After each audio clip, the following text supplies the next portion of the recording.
So guys, today is a very special review because honestly I've been using Cetaphil for the longest time. Like the Gentle Skin Cleanser I've been using for nearly 6 years and the moisture cream I've been using for nearly 2. So I feel like I'm in the position to give you guys a really honest and insightful review of Cetaphil. Firstly guys, please can you help me out and let me know what your favourite Cetaphil product is, because I know that they've now released like tons of new products that I'm yet to try, so leave me a comment and let me know if they're worth actually testing. So I just want to start with my skin type, because for those of you that haven't watched my channel or any of my videos before, then I have really acne prone skin. It's been this way since I was a teenager. And when I was 26 or 27, I went on a course of Roaccutane, which is quite a strong drug that you take for your skin, which can actually make your skin a lot drier and more sensitive. So I would say my skin type now is still very much acne prone, but it can be on the dry side as well, particularly in the winter. I'm also using a topical skincare product called tretinoin, which is the same as Retin-A. So any products I use are for that skin type. I would say I'm dry, sensitive, acne prone, and in some occasions quite oily too, particularly around my T-zone. So yeah, so if that sounds like you, if you're also acne prone, then this review is really going to be helpful for you guys, because honestly, like, you know, if you don't suffer with any skin problems, then you probably have the luxury of just being able to use whatever you want. So I'm going to start with the Gentle Cleanser first, because I feel like this is probably their most popular product, and it's definitely the first thing that I tried from all the Cetaphil products, and it's probably still my firm favourite. So it is essentially a non-soap, non-comedogenic, it actually says this here. So it says non-comedogenic, soap-free and fragrance-free. So really, if you have sensitive skin or acne-prone skin, this is going to be really helpful for you. And I started using this when I actually had probably quite oily skin. And what I found was actually it was helping because my skin wasn't being stripped of oils day in, day out. It didn't leave that kind of really like tight feeling when I finished washing my face, which I have discovered later on in my 20s that if you're always drying your skin out, which I was doing throughout my teens and early 20s, it's actually just making the acne and oily skin problem 10 times worse. You're just irritating your skin, which is causing more breakouts, and yeah, it's just one vicious cycle. So yeah, as I was saying, I've used this when I had oily skin and it worked really well. I then had really severe cystic acne, probably about 26, which some of you guys will know if you are subscribers, which I'm sure lots of you are. If you haven't subscribed, then please do hit the subscribe button and the little bell, because I would love to see you here each week. So during that time, I did actually try and use lots of different natural skincare products, but I'll be quite honest with you, nothing worked as well as this, because if you're going to be using active ingredients, I think it's also a lot safer to be doing that with your serums and things that are kind of targeting specific areas of your face, because quite honestly, if you're using products with like benzoyl peroxide, for example, or salicylic acid, you might find that certain areas of your face are more sensitive to those ingredients, so you don't want to be using a face wash or a cleanser, which basically just covers your whole face in it. I have also used this product whilst on Roaccutane. I've used it now that I'm on tretinoin. So yeah, this is such a versatile product and I've never ever had any problems with it whatsoever. So to give you an idea about the sort of texture, if you are used to like a really foamy cleanser, which you use a little bit of and it all kind of lathers up in your face, then this is going to be a very different experience, because it is quite a liquidy, yeah, I'd probably describe it as a very liquidy gel, which you probably need about, I would say, like a whole pump of really to really cover your face. Sometimes I actually go for a little bit more, just depending on whether I'm wearing makeup or if I haven't, I probably will use a little bit less. Also, I love that this product actually has a pump, because when it has a pump dispenser, I just find that I know I'm using the same amount of product each time and that I'm actually cleansing my face properly. So one of the things I would say about this product that isn't really a pro in my opinion is the directions on the back, because it does say that you can actually wipe away without water. I would absolutely not do this, and I really wouldn't attempt to try and take makeup off with this either, because it won't do a very good job of that.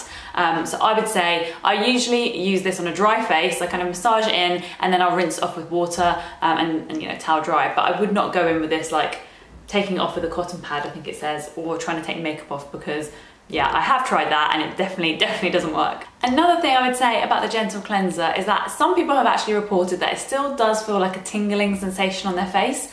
I personally have never had that. I would say the closest I got to this was when I was on Roaccutane honestly, just air was hurting my face at some points because it was so sensitive. And I did find that if I was using too much of this, or if I used it on my dry face, then it would cause like a slight kind of, I don't know, warm sensation. So to get around that, I would usually dampen my face first and then apply the product, and I was absolutely fine. So moving on to my next favorite product, and it is the moisturizing cream. And as far as I'm aware, they have actually rebranded this now, and I think it's called like the Daily Face Cream. And I think it might even have an option to have SPF in there as well. So yeah, I have been using this for probably just over 2 years when I started Roaccutane, and this is probably like my, I don't know, 6th, 7th, 8th bottle.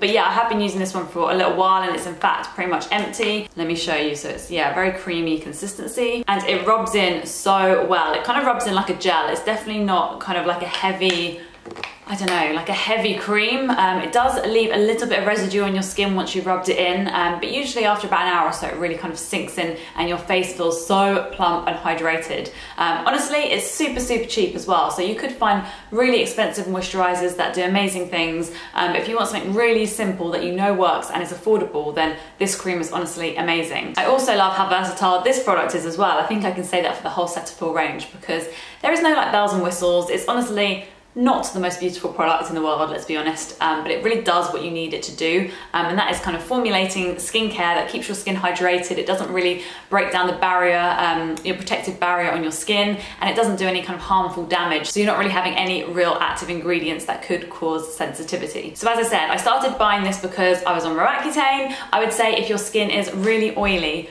this might not be the best product for you because it is quite rich. I mean, this is face and body for sensitive or dry skin. So I would say oily skin still definitely needs to be hydrated, but perhaps this might not be the best option for you. If you're about to start Roaccutane, or you're on Roaccutane, or you're using things like tretinoin and other products that can be quite harsh on your skin, I guess, then this is really great, and I would definitely recommend it.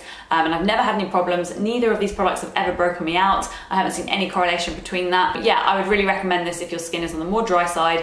Potentially if you have kind of adult acne, this is a really great product. And I don't apply this in the day, I only apply this at night. My day moisturizer always has an SPF in it, and is normally like a little bit more of a base for makeup if I need it to be. This I would not wear out in the day because it probably is a bit heavier. However, when I was on Roaccutane, I definitely layered this stuff on me, and it's great, you know, when you get dry skin in the winter around your nose. In fact, I have it right now.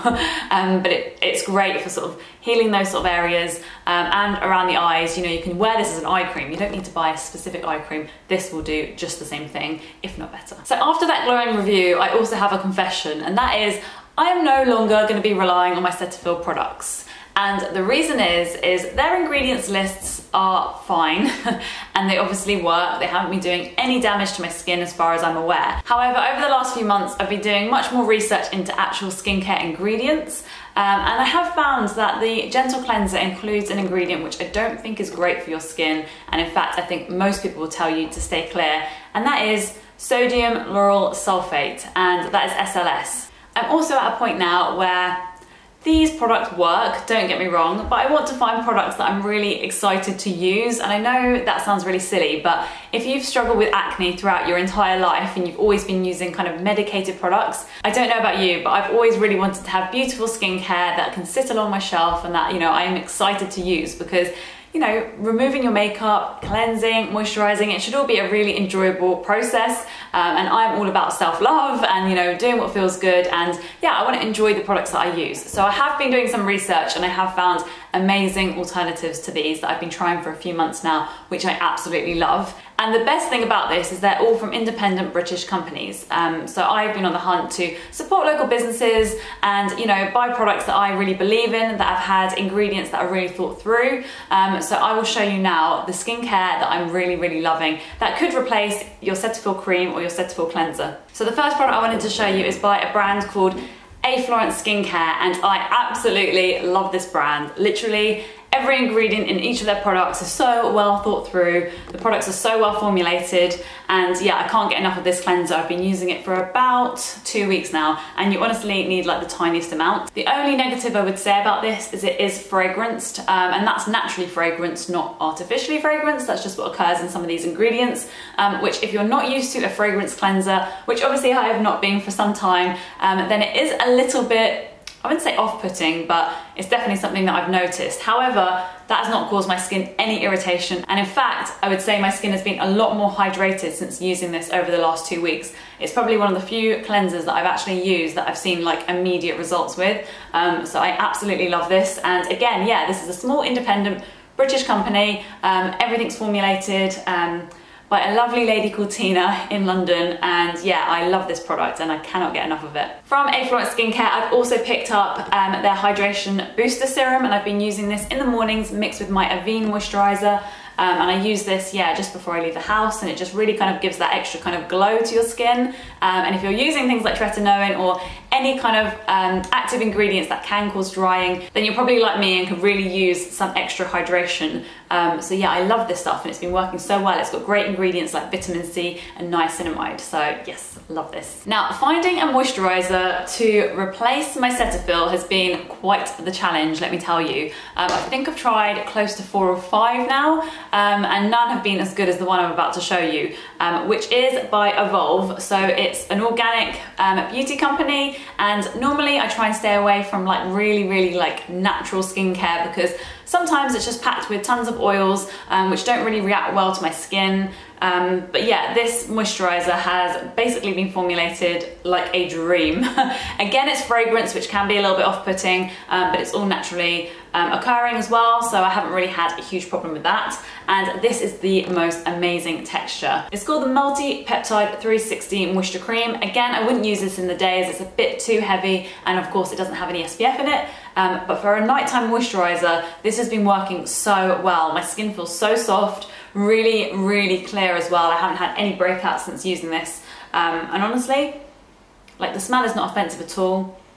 It's quite light, and actually the texture is just like, I just haven't found anything better than this. This is so great. And like I said, the best thing about replacing Cetaphil with these new products is that I'm supporting local businesses that really care about the products that they're creating, have really thought through the ingredients, and there are no nasty kind of chemicals or SLS or all these other things that can really damage your skin in the long term. If you guys know of any small independent skincare companies that have products that you think I would like as well, then please leave me a comment, because I'm sure myself and lots of you will want to try these as well. If you're interested to see my skincare routine whilst I was on Accutane and earlier on this year really, then I will leave that link below, so please feel free and click that video to see what I was using, and I will definitely make an updated version of my skincare routine in the next few weeks. So thank you very much for watching, guys. I hope you enjoyed this one. Please give it a thumbs up if you liked it, and I will see you in my next one. Bye guys! To pat my face dry, being careful not to irritate my skin by sort of rubbing abrasively or anything like that.